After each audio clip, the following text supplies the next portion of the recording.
Praise the lord. దేవుని యొక్క శక్తి కలిగిన నామానికి స్తోత్రం కలుగునుగాక. ఈరోజు దేవుని యొక్క వాగ్దానము రోమీలకు రాసిన పత్రిక 8వ అధ్యాయము 6వ వచనము. ఆత్మానుసారమైన మనస్సు జీవమును సమాధానమునై ఉన్నది అని ఇక్కడ రాయబడి ఉన్నది. ఆత్మానుసారమైనటువంటి మనసు జీవమును సమాధానమును నై ఉన్నదని ఇక్కడ రాయబడి ఉంటున్నది. ప్రియులరా, మనము ఎల్లప్పుడూ ఆత్మ సంబంధమైనటువంటి వారుగా మనం ఉండాలి. ఏలయనగా మనము ఆత్మీయతలో ఎదుగుటకు, ఆత్మీయ పిల్లలుగా ఉండుటకు, పరిశుద్ధులుగా మనం జీవించుట కొరకే దేవుడు మనల్ని పిలిచి ఉన్నాడు. కానీ మనల్ని అపవిత్రులుగా ఉండుటకో, అపవిత్రమైన జీవితాన్ని జీవించుటకో దేవుడు మనల్ని పిలవలేదు.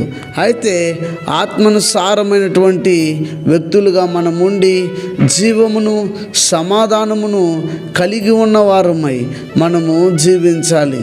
ఈ లోకంలో ఈ తాత్కాలికమైనటువంటి సుఖభోగాలని ఆశపడి నిత్యత్వాన్ని, జీవాన్ని, సమాధానాన్ని కోల్పోయి ఈ లోకంలో ఎక్కడ సమాధానం దొరుకుతుందని చాలామంది ప్రయాసపడుతున్నారు, చాలామంది వెతుకుతున్నారు.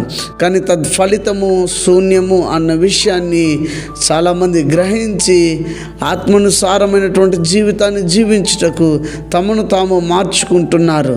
మరికొంతమంది అయితే ఆత్మానుసారమైనటువంటి జీవితాన్ని ప్రారంభించి శరీరసారమైనటువంటి జీవితాన్ని మరలా కొనసాగిస్తూ ఉన్నారు.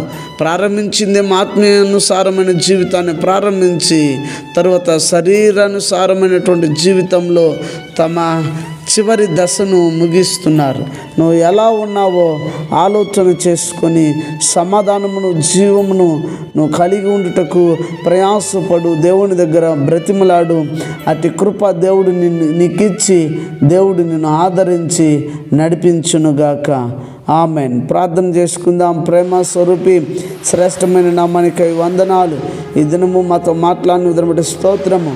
అనారోగ్యం చేత ఉన్న వారికి ఆరోగ్యము, ఆర్థిక ఇబ్బందులో ఉన్న వారికి విడుదల, రక్షణ లేని ప్రజలకు రక్షణ, మారు మనసు లేని వారికి మారు మనసునిచ్చి ప్రతి వారిని రాకడికి సిద్ధపరచమని మీ సమ్ముఖంలో వేడుకొని చుండగా దేవా కార్యములను జరిపించమని క్రీస్తు పేరిట వేడుకొని ఉన్నాము తండ్రి.